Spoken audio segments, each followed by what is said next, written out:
This is Father Christopher Etheridge, missionary in Italy, and today is Monday, February 12th. Our gospel today comes from Mark 8:11-13. The Pharisees came forward and began to argue with Jesus, seeking from him a sign from heaven to test him. He sighed from the depth of his spirit and said, "Why does this generation seek a sign? Amen, I say to you, no sign will be given to this generation." Then he left them, got into the boat again, and went off to the other shore. The Gospel of the Lord.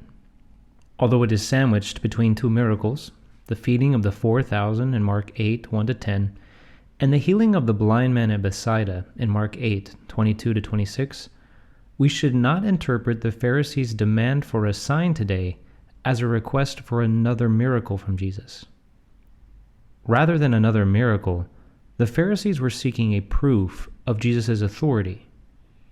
In the stubbornness of their minds and hearts, they refused to accept the innumerable signs Jesus had already given.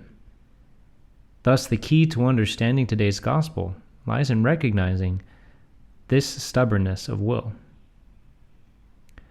Their stubbornness provokes not a sign, but a deep sigh from Jesus. In the original Greek, this deep sigh, or as we hear in our translation today, he sighed from the depth of his spirit, is expressed in only one word, anastenazo. Mark's use today of anastenazo in the Gospel is the only place it appears in all of Scripture. Thus, in response to the Pharisees' stubbornness of will, Jesus first sighed, but then he also spoke. By his words, Jesus confirms them in their stubbornness. If they will not believe the signs that have already been given as proof of his divine authority, then no new sign will be given them. This is further supported by the teaching that immediately follows, wherein Jesus tells his disciples to beware of the leaven of the Pharisees. The Pharisees' leaven is a stubbornness of will, or what we can also call spiritual pride, or being closed in on one's own opinion.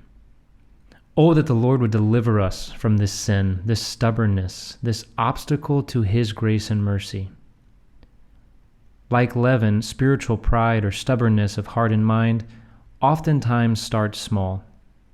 We are stubborn in our opinion about how the food should be cooked, how the flowers should be arranged, or how the cleaning should be done. And then it grows and grows into bigger things. How people should treat us, how our works should be recognized, how our ideas are perfect, etc. The antidote that we should learn today is humility. Humility is not a feeling of helplessness or a hiding behind timidity. It is a choice to be dependent on God in all things, to see God's hand at work in all things, and to trust in God's strength to do all things. The Pharisees could not see Jesus as the Messiah because they did not want to see Jesus as the Messiah. Jesus was not hiding anything from them. Rather, they were blinding themselves through their stubbornness of mind and heart. Let us resolve to grow in humility today. Let us ask Mary, our humble mother, she who embraced the role of being God's handmaid, to teach us how to grow in humility. Let us visit Jesus today in the Blessed Sacrament, asking that by his humble presence in the Eucharist, he may feed us with the true leaven of humility. May God bless you.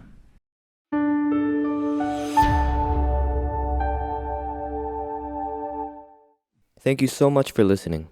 If you enjoyed hearing the Gospel and homily, I invite you to share it with someone you know who may also find it rewarding, and also to subscribe to the Catholic Voice channel.